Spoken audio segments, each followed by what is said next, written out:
ሰላም ጤና ይስጥልን አድማጭ ተመልካቾቻችን ከቶፕ ኒውስ ኔትወርክ ዕለታዊ ዜናዎችን ይዘን ቀርበናል። በቅድሚያ አርዕስቶቹን ህወሓት ከጦርነት በፊት የነበረው የትግራይ ምክር ቤት እንዲመለስ ያሳለፈው ውሳኔ የፕሪቶሪያውን ስምምነት ውድቅ ያደርጋል ሲሉ ፕሬዝዳንት ታደሰ ወረደ ተናገሩ። ታላቁ የኢትዮጵያ ህዳሴ ግድብ የሀገሪቱን 51 በመቶ ኤሌክትሪክ ኃይል ፍላጎት መሸፈኑ ተነገረ። የህዝብ ተወካዮች ምክር ቤት ማክሰኞ ሚያዝያ 13 2018 ባካሄደው መደበኛ ስብሰባ የአውሮፕላን መንገደኞች የአቪዬሽን ደህንነት ክፍያ እንዲከፍሉ የሚያስገድደውን አዋጅ አጸደቀ። ግዙፉ የኮንቴነር ጭነት አጓጓዥ ሜርሰክ ወደ በርበራ ወደብ የሚያደርገውን የጭነት ምዝገባዎች ለጊዜው አገደ። የአውሮፓ ኢንቨስትመንት ባንክ ለኢትዮጵያ ግብርና ዘርፍ የሚውል 150 ሚሊዮን ዩሮ ስምምነት ተፈረመ። የትግራይ ጊዜያዊ አስተዳደር ፕሬዝዳንት ሌተናንት ጄኔራል ታደሰ ወረደ የህዝባዊ ወያኔ ሓርነት ትግራይ ማዕከላዊ ኮሚቴ ከጦርነቱ በፊት የነበረው የትግራይ ምክር ቤት ወደ ስራ እንዲመለስ ያሳለፈውን ውሳኔ የፕሪቶሪያው ሰላም ስምምነትን የሚጥስና በቀጠናው የተደረገ ያለውን የማረጋጋት ጥረት አደጋ ላይ የሚጥል ነው አሉ።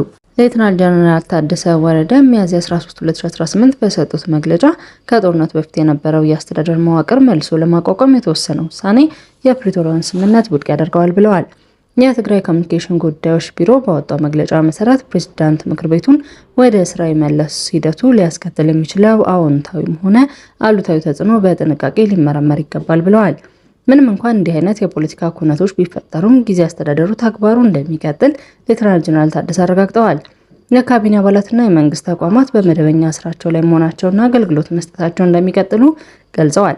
የጊዜ አስተዳደሩ ካቢኔ ስራውን ይቀጥላል፣ የመንግስት መስሪያ ቤቶችም ክፍት ናቸው ያሉት ፕሬዝዳንቱ በክልሉ የመንግስት ስራና አገልግሎት አሰጣጥ እንደማይቋረጥ አጽንኦት ሰጥተዋል።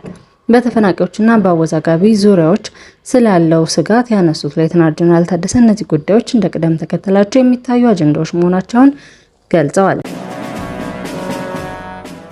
ታላቁ የኢትዮጵያ ህዳሴ ግድብ የሀገሪቱን 51 በመቶ ኤሌክትሪክ ኃይል ፍላጎት መሸፈኑ ተነገረ። ኢትዮጵያ ላለፉት 6 ወራት ከተጠቀመችው አጠቃላይ የኃይል አቅርቦት መካከል 51 በመቶ የተሸፈነው ከታላቁ የኢትዮጵያ ህዳሴ ግድብ በተገኘ ኃይል መሆኑን የኢትዮጵያ ኤሌክትሪክ ኃይል አስታውቋል። የተቋሙ የኮሚኒኬሽን ዳይሬክተር አቶ ሞገስ መኮንን እንደገለጹት ግድቡ ኃይል ማመንጨት ከጀመረበት ጊዜ አንስቶ ለሀገሪቱ የኢነርጂ ፍላጎት ከፍተኛ አስተዋጽኦ ያበረከተ ይገኛል። እንደ ዳይሬክተሩ ማብራሪያ በግማሽ ዓመት ውስጥ ከሀገር አቀፍ ደረጃ ከተመረተው አጠቃላይ የኃይል መጠን ውስጥ ከግማሽ በላይ የሚሆን የተገኘው ከግድቡ ነው። መጋቢት 4 2003 ዓ.ም የመሰረት ድንጋይ ተጥሎ ግንባታው የተጀመረው ታላቁ የህዳሴ ግድብ ጳጉሜ 4 2017 ዓ.ም በይፋ መመረቁ ይታወሳል። ግድቡ 74 ቢሊዮን ኪዩቢክ ሜትር ውሃ የመያዝ አቅም ያለው ሲሆን በሙሉ አቅም ስራ ሲጀምር 5150 ሜጋዋት ኃይል የማመንጨት ችሎታ እንዳለው ይጠበቃል። በአሁኑ ወቅት ግድቡ እያመነጨ ያለው ኃይል የሀገሪቱን የኢንዱስትሪና የዜጎችን የኤሌክትሪክ ፍላጎት ከማሟላት ረገድ የላቀ ሚና እየተጫወተ እንደሚገኝ ተቋሙ አመላክቷል። የህዝብ ተወካዮች ምክር ቤት ማክሰኞ ሚያዝያ 13 2018 ባካሄደው መደበኛ ስብሰባ የአውሮፕላን መንገደኞች የአቪዬሽን ደህንነት ክፍያ እንዲከፍሉ የሚያስገድድ አዋጅ በሁለት ተቃውሞና በሁለት ድምፅ ታቅቦ በአብላጫ ድምፅ ጸደቀ። ለብሔራዊ መረጃና ደህንነት አገልግሎት ገቢ ይደረጋል የተባለው ይህ ክፍያ በፓርላማ አባላት ጥያቄ ተነስቶበታል። የአብን የፓርላማ ተመራጭ ዶክተር ደሳለኝ ጫኔ የአውሮፕላን መንገደኞች ለአቪዬሽን ደህንነት ክፍያ ክፈሉ መባሉ መንግስት የዜጎችን ሰላምና ደህንነት የማስጠበቅ ኃላፊነት አለበት የሚለውን ጽንሰ ሀሳብ ጋር የሚቃረን መሆኑን ተናግረዋል።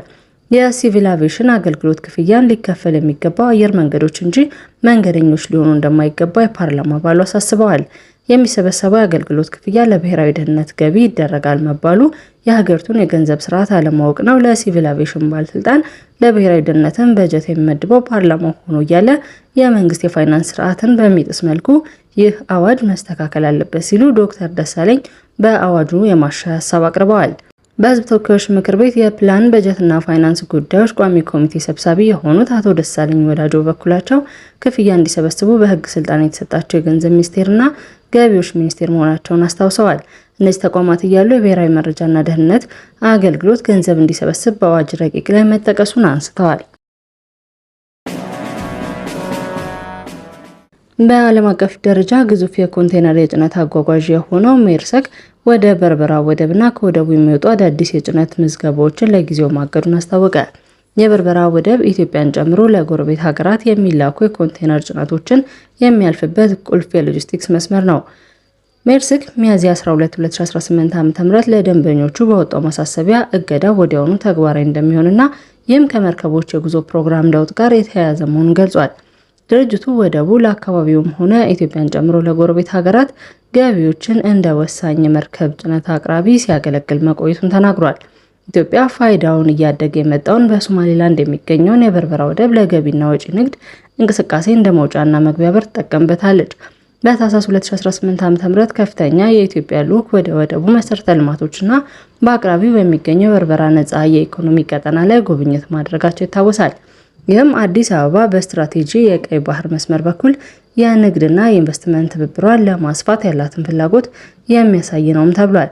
ጉብኝቱ በሶማሌላንድና በኢትዮጵያ መካከል ያለውን የኢኮኖሚ ግንኙነት ለማጠናከርና ቀጠናዊ ትብብርን ለማሳደግ የሚደረግ ጥረት አካል መሆኑን ባለስልጣናቱ ገልጸዋል። የሶማሌላንድ የገንዘብና ኢኮኖሚ ልማት ሚኒስቴር ዋና ዳይሬክተር መሐመድ ሐሰን ሰልባን የወደብ ቅልጥፍና፣ የጉምሩክ አሰራርና የንግድ ማመቻቸትን እርምጃዎች ለማሻሻል ስለተከናወኑ ማሻሻያዎች ገለጻ አድርገዋል። ሜርስክ ባወጣው መግለጫ በርበራ በሚሰጠው አገልግሎት ለአካባቢውም ሆነ እንደ ኢትዮጵያ ላሉ የጎረቤት ሀገራት ገቢዎችን ሊመክኑ እንደሚችሉ እንረዳለን ብለዋል። ግዙፉ የጭነት ድርጅት በጅቡቲ፣ በሞቃዲሾና በሞምባሳ ወደቦች የሚሰጠውን አገልግሎት እንደቀጠለ መሆኑን ገልጾ እነዚህ ወደቦች የኢትዮጵያን የአቅርቦት ሰንሰለት ጨምሮ የቀጠናውን የሎጂስቲክስ ትስስር መደገፋቸው እንደሚቀጥሉ አስታውቋል። የአውሮፓ ኢንቨስትመንት ባንክ ለኢትዮጵያ ግብርና ዘርፍ የሚውል የ150 ሚሊዮን ዩሮ ስምምነት ተፈረመ። በአዲስ አበባ እየተካሄደ በሚገኘው የኢትዮጵያ አውሮፓ ህብረት የቢዝነስ ፎረም ላይ የአውሮፓ ኢንቨስትመንት ባንክ ለግብርናው ዘርፍ ማጠናከር የሚውል የገንዘብ ድጋፍ ስምምነት አድርጓል። በዕለቱ በተከናወነው የፊርማ ስነ ስርዓት ባንኩ ለአርሶ አደሮች ምርታማነት ማሳደጊያ፣ ለአየር ንብረት ለውጥ መቋቋም የሚውል የ110 ሚሊዮን ዩሮ ከኢትዮጵያ ልማት ባንክ ጋር ተፈራርሟል።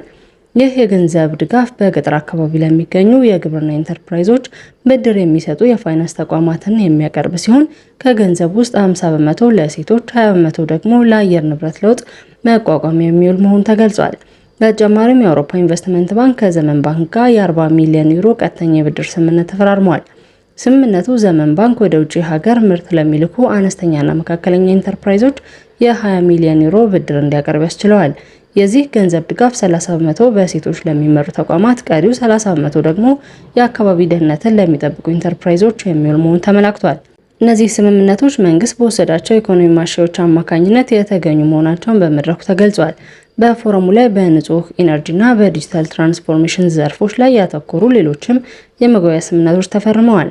አውሮፓ ህብረት የኢትዮጵያ ዋነኛ የወጪ ንግድ መዳረሻ መሆኑን የጠቀሱት የስራ ኃላፊው በፈረንጆቹ 2025 ከቡና ከአበባና ከጥራጥሬ የውጭ ንግድ የተገኘው ገቢ 1.8 ቢሊዮን ዶላር መድረሱን አስታውሰዋል። አድማጭ ተመልካቾቻችን ከቶፕ ኒውስ ኔትወርክ ለዕለቱ ያዝናቸው ዜናዎች እነዚህ ነበሩ። መልካም ቆይታ።